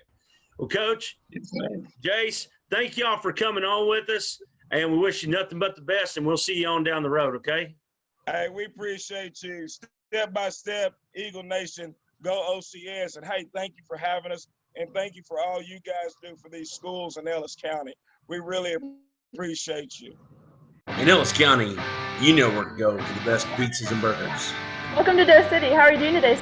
A menu that allows you to have it just the way you like it. Great, friendly customer service. and all the toppings you can handle. So what do our customers say about Doe City? We come up here all the time, so we love the pizza and the burgers also. It's somewhere we can all come and have a good time with our friends and enjoy the good food that they have here. I love the fries. And it's cooked to order, so you're always going to get it fresh. Doe City's always a great place to come and hang out with your friends. Whether it's Tuesday or Friday night after a ball game in Ellis County, guess what? You can always make it over and have a little bit of delicious. It's delicious. Delicious. It's delicious. So come in or order out at Doe City Pizza and Burgers in Red Oak, Texas. I want to welcome everybody in. This is our second round of predictions for this upcoming football season here in Ellis County. With me again, we got Coach Ronnie Crumpton, and then we've got Van Vol joining us for the first time.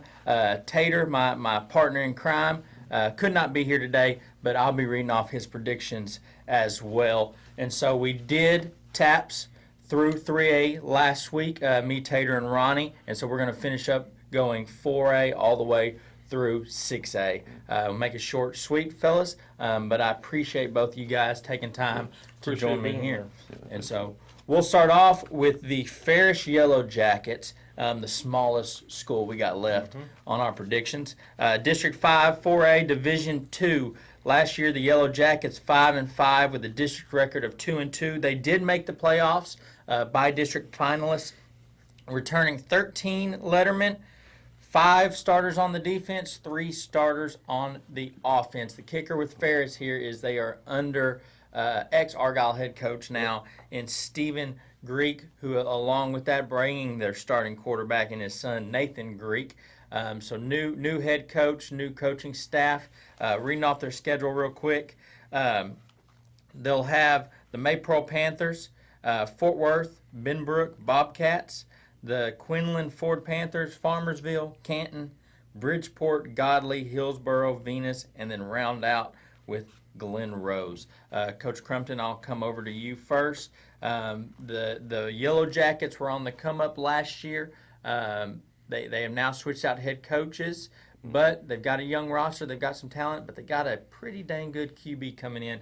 What do you think about Ferris's chances? Well, I mean, having that QB that knows what the coach wants, that's going to make a difference there, and it's going to help out.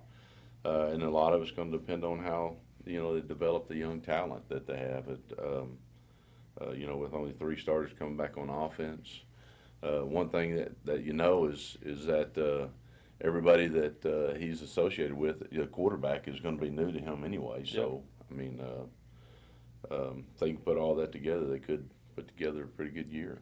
Well, Van, you look at this schedule. I mean, they do have to play Hillsboro. You've got Glen Rose. I mean, Canton, Bridgeport, Godley. There's some good teams on here. It might not be the toughest district in the world, but it's not a cakewalk No, either. it's not a cakewalk by any means. I mean, you have to take into account Maypearl. You have to take into account Farmersville. Hillsboro especially. You don't know what they're going to put on the field from week to week and how that coach is going to go this year. I mean, last year they were good. Glen Rose too. I mean, they had a great season last year. But new QB, I mean, whole new game plan. Kids should catch on pretty quick.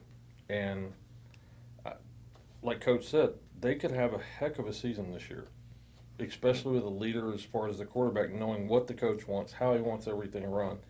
He's going to help his other players come up to speed on everything. Yeah, they could have a heck of a season. It's going to be interesting to watch those guys. We actually got out and got some footage against their scrimmage at Palmer. And one of the things I know Tater was talking to me about and pointed out was their line play looked pretty dang good early. And so, like you said, with that QB, if your line holds up, Ferris, they're on the verge of something good last year. They made the playoffs. It could be even better this year. I'll start off this one for the prediction. I've got Tater's prediction.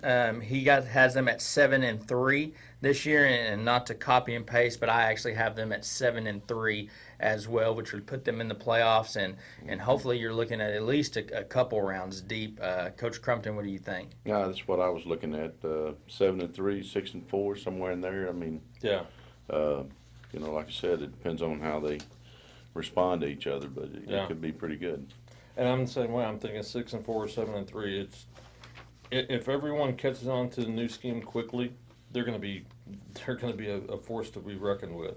And like y'all both pointed out, it helps to catch on to the scheme when the quarterback coming in is yeah. pretty close to the situation. Yes, that's right. So, and he knows the game plan from the very get-go of it. And he's, like I said, he's going to help his guys get up to speed with it. And I'm thinking they're just going to run with it and go. Well, there you go. So, and if you missed it last week, I think we had one team at going 500, everybody else above 500 from TAPS to 3A. And so we're already predicting, again, another winning season for an Ellis County team. Moving on to District 5 4A Division 1. We're going to go to Life Waxahachie next. Last year, Coach Micah Stanley in his first season as the head coach, he was the offensive coordinator before then. He lost a lot. Was dealing with a very, very young team last year, first time quarterback starting as a senior. They went 2-7 with a 1-4 district record.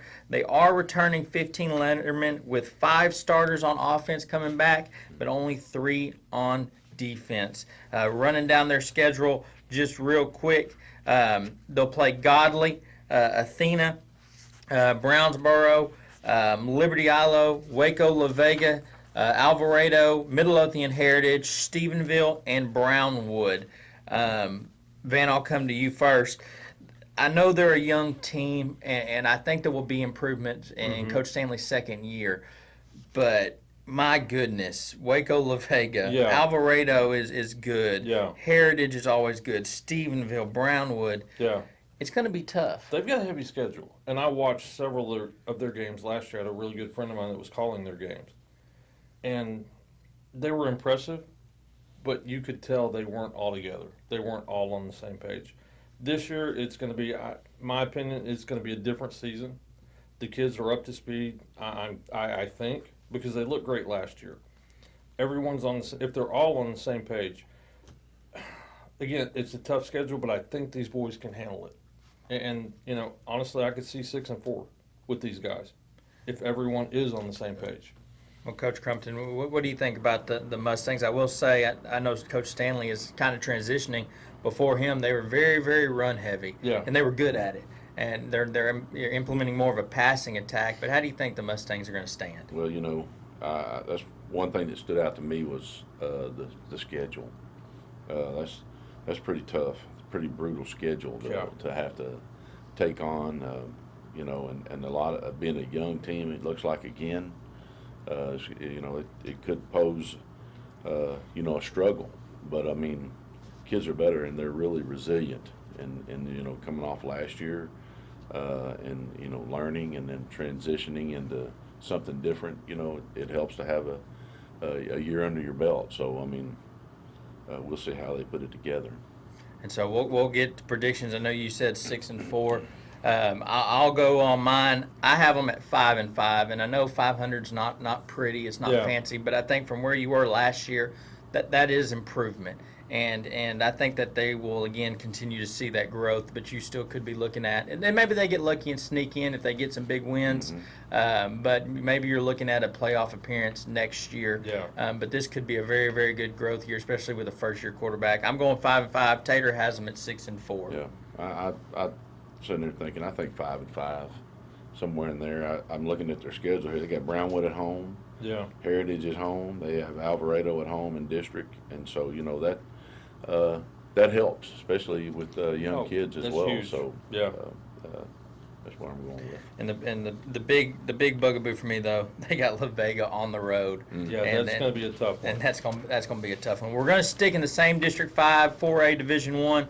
Move right on down the road to Coach Wigington and the Midlothian Heritage Jaguars. Now, they've been around since 2016, and they have made the playoffs every season since the school's inception. They went 9-3 last year, 4-0 in district. They were area finalists, returning 16 lettermen, 3 starters on offense, 4 starters on defense, and they are preseason state ranked number 10. This is their schedule for this coming season, not including scrimmages, but they'll have Everman, Kennedale, Decatur, Melissa, Springtown, Brownwood, Waxahachie Live, Waco La Vega at La Vega, and then Stephenville and Alvarado. I know Coach Wigington. He's the newly elected president of the High School Coaches Association.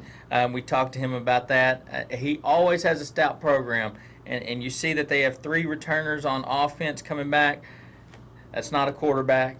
That's not their wide receiver. They lost some key pieces. They lost Carson Walker on the line to Houston. I say lost. He graduated, but it's gonna be interesting. I hope they keep the streak alive, but it's gonna be tough. Coach Ronnie Crumpton, what do you think about the Jags? Well, once again in a tough district, that's man, I just can't. The history in that district all in one is superior. One thing I think they probably have going for them is, when you're a part of a program that wins, it's next man up. And but they have some, like you said, they have some holes to fill. So in a tough schedule. So you just have to look and wait and see what happens down the road, how they mesh. 16 Letterman coming back. That helps as well. But I think that's when I looked at the difference in the life and now and heritage. You're probably looking at the tradition, the winning. Like you said, they've been in the playoffs ever since they started up. So kids, they get used to that, and they know that when it's their time, then they step up. Yeah, it pushes them. Yes. Yeah. And then Van, you look at it and we say 16 returning Letterman, which is great. Yeah. But if you flip it, they lost 27 Letterman, so they had a big class of seniors. But Coach Wig always has them right where they need to be. It seems like, at least since the school started in 2016. Yeah, they're all plugged in. They've been plugged in from day one.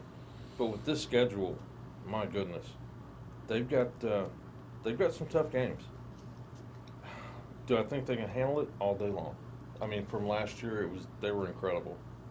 But again, we go back to just 16 Letterman returning, 3 on offense, 4 on defense. And like Coach said, there's some holes to plug. Hopefully they're plugged with the right people that want to play, that are motivated to play and understand the system. Mm-hmm. If that's the case, I think they're going to be unstoppable, even with this schedule. Well, the thing that worries me, and I don't want to keep harping on like Waco La Vega. Oh, no. But when you win state a couple times in the past decade, it makes it pretty easy to harp on them. Well, Heritage took it to them last year. Yeah, they did. And the first time in the district, and they won district, and that's something I don't think La Vega had anticipated. Anticipated, saw coming. So I'm interested to see, especially them going there. That's going to be that might be a barn burner. That's going to be a great away game, but I think the boys can handle it. And so we'll move on to predictions, and Van, I'll let you go first. And what do you think about the Heritage Jaguars? I'm saying 8-4 with them, including scrimmages. Yeah, including all of that. I'm pretty good on 8-4. So I hope they do better? By all means, because it's just the history of the program. Mm-hmm. But I'm at 8-4 looking at this schedule. And so that kind of lines up. I didn't include scrimmages, but me and Tater both on this one fell at 6-4. And I don't think that's, like you said, I don't think that's a detriment of the program. I think that's just a young team that's got some maybe bumps early and then also a tough district. I've got them at 6-4. But you, Coach? 7-3. There you go. There you go. But they do have some tough ones. They got to go out to Brownwood play. And like I said, storied program out there, and then like you said, they travel to La Vega and play as well. So hopefully they'll hold up underneath that pressure. And Alvarado. Yes. Yeah, that's right. And so we're going to move on now up to 5A. Go over to the Coach Harrell-led Ennis Lions, District 8 5A Division 2. The Lions last year were 9-1, 5-0 in district play. They were area finalists, which most people would tell you would have been an upset. They have 16 returning Letterman with only 3 starters on offense and 3 starters on defense. They are preseason state ranked at number 7. Running down their schedule, they'll play Red Oak, which will be a dang good game. Yeah. Then they got Fossil Ridge, Greenville, the Battle of 287 against Waxahachie. Greenville moved to the 17th, but then they'll play Sulphur Springs, North Forney, Crandall, Forney, Royce City, and then wind up the season against Corsicana. Van, will come over to you. The Ennis Lions, always, at least under Sam Harrell, have a very stacked and stout team. They lost Colin Drake, who was their 3-year starting quarterback. But the guy they got coming in behind him, Jackson Gilkey, is another top-ranked junior quarterback. Talk about what you think you're going to see from the Ennis Lions this season. Ooh, really good football. Coach Harrell, I mean, that's all you have to say is Coach Harrell. He just has incredible programs. And the game that gets my attention, like you said, the Battle of 287, that's going to be a heavy game. Is Waxahachie ready for it? I don't know. Should they be ready for it? I don't know. New coach, new program. Greenville, that's another one. Sulphur Springs, Crandall, Corsicana. Can't forget Corsicana. Yeah, they've got it's going to be interesting to watch and see what happens with Coach Harrell. But again, it's Coach Harrell. You never know. Are they stacked? Are they packed? Are the boys ready? Yeah, they always are with him. They know what's going on. They know how to play. They know how a system works. New quarterback, I don't think that's going to be a big issue for him. He's ready. I mean, he's watched. He's learned. It's going to be interesting to see what they do this year. I'm excited for those guys. Coach Crumpton, coming to you, when you talked about heritage, you talked about like the winning culture, and then how even though with the losses that because of what you've established there, it helps elevate. Same thing here with Ennis? Yes. Yeah, I agree with that, and that's what I feel. And plus, I was talking to you earlier and they had a 9-0 JV.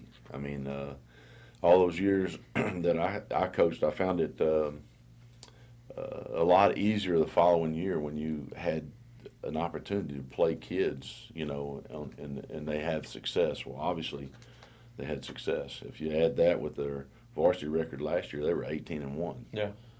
I mean, you're talking about filling the voids, 3 coming back on each side of the ball. Well, there's obviously some young men that have played and gotten experience last year and did it at a high level that is going to be able to come in, like you said, and step in the program that he's established. And they know the program, and I think they're going to be ready. Well, and one of the starters you got coming back while you did use a quarterback, D. Johnson, the running back, 634 yards last year, 8 TDs, a guy that did it. And then one guy that is coming back on the defense is linebacker Eric Gonzalez. He had 102 tackles, 12 tackle for loss, 3 sacks, and 1 interception. That's the leader on defense, and he's back for his, which will be his 3rd year starting on that defense. And so I really, when you look at their schedule, outside of maybe North Forney, you can't sleep on Corsicana. No.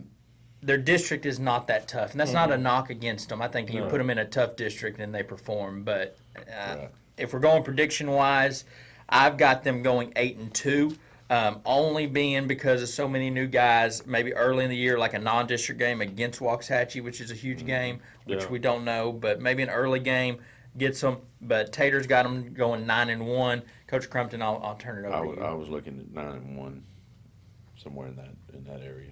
What do you think, Van? I'm going 8-1. That's what I thought when I first started, digging into it. Is 8-1. So it'll be interesting to see. But I can tell you one thing: we'll all be watching close. Oh yeah, right. Because especially on the 10th, that's going to be a game to see. And so that's coming from the ex-Waxahachie grad right there. Yeah. All right, we're going to go now to the Midlothian Panthers. 6-3 last year. They are out of that District 4-5A Division 1. 6-3 last year. 4-3 in district. They missed the playoffs, but it was one of those janky COVID rules. Yep. They technically could have made it on head-to-head, but because of however they did their COVID ruling with the canceled games. And that one game is what got them last year. Is what cost them. And so they are returning 10 lettermen, 3 starters on the offense, 4 on the defense, running that Veer offense, Coach Wendell. But they always have great line play. They always have athletes. What do you think about the Midlothian Panthers, Coach Crumpton? Here's something else that I wrote. Once again, 8-1 JV.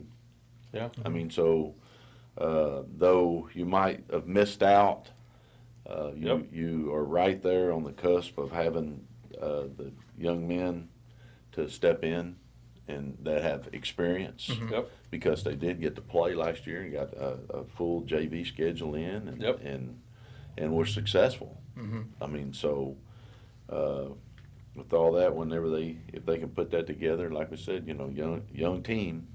Here we are again, young teams, but they have been on the field and they've been playing. Yeah. So, yeah. That's gonna help in the long run. Well, real quick, man, I forgot. I'm going to run down their schedule real quick. They'll play Brewer, Forney, Wichita Falls Rider, Birdville, Colleyville, Heritage, Burleson, Centennial, Red Oak, Mansfield Legacy, Mansfield Summit, and Richland. Yep. And you talk about the JV. One of those JV kids coming up is Drew Wendell, who's looking to be the starting quarterback. And again, one of those situations pretty close to the scheme going on there. But what do you think about the Midlothian Panthers, man? I think they're going to be good this year. I mean, last year, like you said, with the COVID and everything else, that one game is what cost them. And I felt bad for the guys. It was heartbreaking. This year, again, we have, young talent coming up. However, Coach Wendell's seen them. They know the schemes. I think they're going to plug into varsity system and be ready to go. It's going to be interesting with these guys. But Forney, Wichita Falls Rider, Birdville, Colleyville Heritage. I think that's going to be one of the toughest ones they have.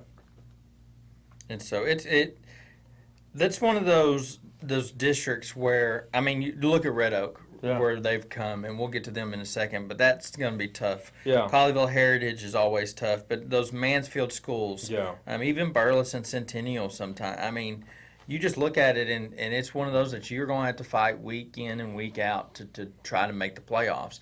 I think they've got some guys to do it. They've got a returning running back, fullback, and Diego Benson, who had 802 yards last year with 6 TDs. He's only a junior. They've got Cade Tompkins, who is Caleb Tompkins' brother. If y'all know anything about Midlothian football, the Tompkins raised very large defensive linemen, and they're good. And this is a note from Tater. The O-line in that opening scrimmage, he said, looked very mid-season form. Yeah. And so in that scrimmage against Mansfield High, they could find a way. Like you said, they were there last year. It's just COVID rules got them. And so I'll start prediction-wise. I think you're looking at a 6-4 team, another winning record in Ellis County, but I think it might be good enough to sneak them into the playoffs in that 4 seed, maybe get up to the 3 seed. Yep. Tater's got them going at 7-3, making the playoffs. Van, what do you think? I'm thinking 7-3. I think the boys are ready. They want more. They're still upset from last year with the way everything went, and they're going to come out ready to play. And Tater told me the same thing about the O-line. The boys are hungry. They want it, and I'm solid at 7 with these guys. Just right. Yeah. I think I'm gonna go 6-4. Those 3 at the top in their districts. That's pretty tough. But they do have some important games at home. Yeah. That like I said, that'll help. But I think they'll get on in the playoffs this year. I'm going to go ahead and say it. How about that? Well, awesome. And I know last year, and I don't have the exact number, it's somewhere close to 30, but it was one of the largest senior classes I think I'd ever seen. They had I think it was either 27, 30-something guys that graduated. So a lot of holes to fill, but Coach Wendell can get those guys in the right direction. We're going to stick in that same District 4 5A Division I and go over to Red Oak. The Hawks went 9-3 last year, 6-1 in district play. They were D1 regional finalists last year in the playoffs. That was their deepest playoff run ever. Yep. They returned 27 lettermen, 7 starters on offense, 6 starters on defense. Now, on the offensive side of the ball, they did lose QB and Irvin. They did lose a wide receiver going to Oklahoma State. Yep. So they lost some tiny talent there. The kicker, their preseason state ranked number 12. The kicker is Coach Quintero was going to be his second year. He has left, and this was a late leave. They hired Coach Tony Holmes, who was the defensive coordinator out of DeSoto.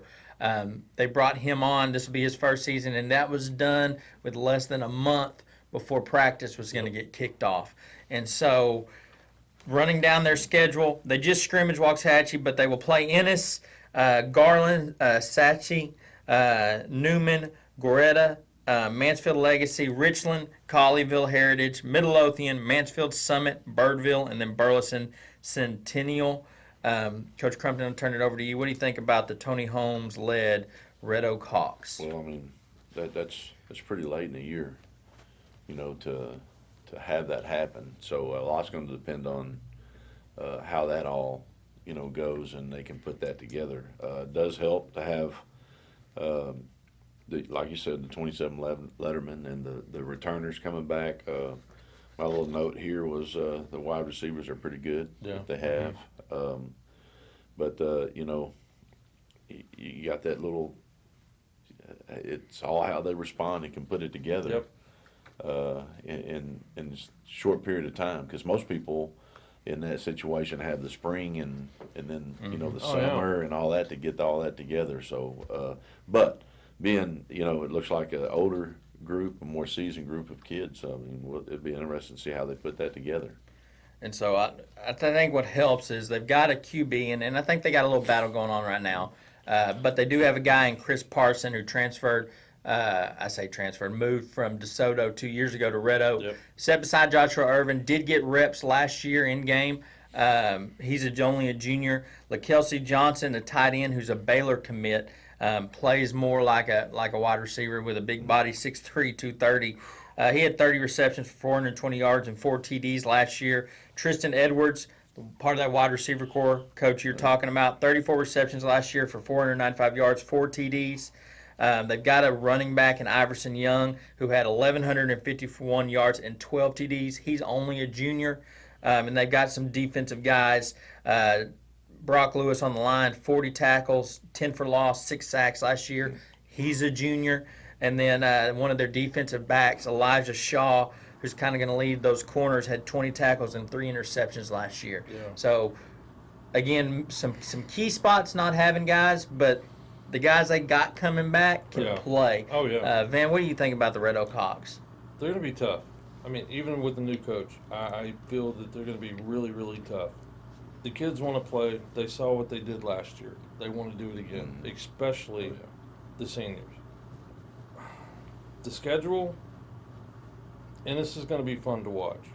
Garland, Naaman, Mansfield, Colleyville, it's going to be fun. I think 7-3 with these guys, realistically. And that's actually where I had them at 7-3, and it was funny because you say 7-3, and I was floating between 7-3 and 9-1. Yeah. And I leaned 7-3 only because of the new coach, and that's not a detriment to Coach Holmes. Oh, yeah. I just think, and Coach Crumpton, maybe you can speak to this more, but the first few games, after only getting him a month before the season, may take some things to iron out. But I still think once they get into district play, they very well could run through this district. Oh, yeah. And run through it. 7-1. 6-2, something like that. But what do you think about the Hawks? Yeah, I was 7-3, 8-2, somewhere in that vicinity. I was looking here. There's, if I did my stuff right, we have 4 teams probably in the district that are ranked in the top 25 in the state. Yep. I mean, and they play Centennial on the road, and they play Summit on the road, but they have Heritage at home. Mm-hmm. Yeah. So, like you said, it depends on how quick they can, get adjusted to each other and get things ironed out. And sometimes, early on, whenever the transition's happening, you slip up. Yeah. But I've learned this: better to slip up early and be a winner later. So I mean, I'm sure they would take that. And then Tater has them going 8-2, and he actually went ahead and said they're going to be the number 1 seed in district. He added that little caveat in there. I can see that. And so, but it'll be interesting to see. It'll be interesting to see. We're going to move over to our last team now in Ellis County, biggest team where the seat of the county sits in District 11 6A in the Waxahachie Indians. They were 5-5 last year, 4-2 in district play. They were by-district finalists. 25 lettermen returning, 5 starters on offense, 5 starters on defense, and it'll be Shane Tollison. This will be his first season as head coach. Their schedule, they scrimmage Red Oak, but they'll get kicked off regular season against Rowlett. Then they have Arlington, Lamar, Ennis, Midway, Lake Ridge, Cedar Hill, Duncanville, Mansfield, Waco, and DeSoto. I don't want to say District of Doom because we had an interview with Coach Tollison earlier this year, and he said he hated that term. He hated that. But they have a very, very stout district, if not one of the stoutest in the state. One thing I want to note, and Coach Crumpton, I'm going to come to you on this too. Coach Tollison, it is his first season. He does get 5 starters on the offense and defense back, which will help. But one thing is his coordinators, Mike Dormandy, who's been a head coach, has the Dormandy Passing Academy as his offensive coordinator, and then Eugene Rogers as his defensive coordinator, who was a head coach for multiple different schools. Tollison actually played for him, he told us. But as a head coach, especially a first-time head coach, when you have coordinators that have been around the game, have been head coaches before, how much does that help, especially getting settled in to try to take over a program, especially a program as large as Waxahachie? Oh, yeah. Well, I mean, you can't replace that. I mean, in everything you do, I mean, business life, you're only as good as those that are underneath you, you know. I can speak to that firsthand because the last couple of years at Milford, I mean, I had, there were at least three coaches on staff that had been ADs at other schools. You don't have to worry about them. You know that they know what it has to happen. Mm-hmm. And so you can relieve yourself of a little worry in that manner and let them, run with what they know. And that's what I was thinking when we were talking about, Red Oak right at the last second. I mean, obviously everything else is in place. Mm-hmm. I hate to skip back on that, but that's a thought right there. Everything else is in place. What do you do when you come in? Yeah. Especially that late, you lean on those individuals, and I mean, what better individuals that Coach Tollison has to lean on than those type of guys and individuals. And so, Van, before we come over to you, some notable guys coming back. Wide receiver Eli Wheaton, 6'3", 195 guy. Javon Jackson, running back, will be a combo. He's a light guy, 5'8", 190, but they've got a defensive end running back, plays both sides of the ball, and Deshaun Warford, 6'2", 225, dual combo there. And they've got a junior quarterback who was hurt last year, one of the main reasons that they ended up having to switch. Hopkins, I think is over from wide receiver to play quarterback. And so out of Roderick, Hartsfield Jr. will be their starting quarterback. He's a junior. What do you think about the Indians? What do you like? What may be some hurdles? I know schedule-wise, we'll get to that here. Yeah. That's going to be tough. But how do you think Coach Tolley's going to fare? I think Tolley's going to be really good. And it's like Coach said, he's got people that came with him or that he brought in that has the experience. They know what to do. They have their system. All the boys have to do is, pick up the system, work the system, run the system, and they're going to be good. First time coach here, he walked into some shoes to fill. I mean, last year we all know it could have been a lot better. Not degrading, Coach Alexander, but we're in a tough district. We have a tough schedule. I think Tolley's going to be good. I really do. It's fresh eyes, fresh everything. And from what I've seen from the boys, they've picked it up, they're running with it, and they seem to be really comfortable and happy with it. If that's, truly the case, we're looking at a good season, hopefully. It just depends on the schedule. And so that's a heavy schedule we're looking at. Mm-hmm. And that's what I've heard from some people close who monitor the situation. Yeah. That's one of those things that you say, not ragging on anything the former regime did at all, but just it's from what I've heard, it's a new breath of fresh air. The kids are bought in, they're locked in. And so it'll be very interesting to see. Mm-hmm. Before we get to just straight predictions, look at the Battle of 287, which is a non-district game, and I know Ennis is 5'8". That's a tough game in and of itself. Then you have to open district with Midway. You have to play Lake Ridge, Cedar Hill, Duncanville, DeSoto, Mansfield. My goodness. Yeah, and look at they're going to Midway. Yeah. Mm-hmm. They're going to. I know I keep harping on that, but I mean they're going to Cedar Hill. They're going to Duncanville. But that's important, especially in Texas high school football. Where you play is important. Oh yeah. So I mean. I mean, Lake Ridge is here. That's going to be a great game. Right. But the away games are going to be they're going to be tough. Mm-hmm. And so I'll open up then on the predictions. I'll do Tater's first. Tater went 6-4, and he's got the Indians making the playoffs. I've got them at 5-5, and now I know while 2020 was 5-5, I think that is an improvement, even though the record stays the same. Because when you look at it, like we talked about the schedule, you know, you could have 5 losses, and those 5 losses are by a touchdown, 3 points. Yeah. I mean, in some of these games are coin flips. If you're playing well, that other team's just as good. It could be the kick of a ball one way. Exactly. You know, a tip pass, and I think they are going to be better. I want to make that point that just because it's 5-5, I think they're going to be better. I just think that it's going to be so tough for any team in this district to just roll through and get a 7-3 or an 8-2. I think I feel comfortable with 5-5, and I think 6-4, maybe 7-3 on a very, very high upside. But I'm comfortable with 5-5. What do you think, Coach Crumpton? 6-4. Yeah, 6-4. That's a good, place to set it at to start out. As always, you shoot, you're going to shoot higher. I know they are, but that's where I'm looking, because that's pretty brutal, especially in district. Mm-hmm. So what do you think, Van? I agree with Coach. It's a brutal schedule, but I think the boys can do it. I think they want to do it, especially for Tolly. I'm good at 6-4.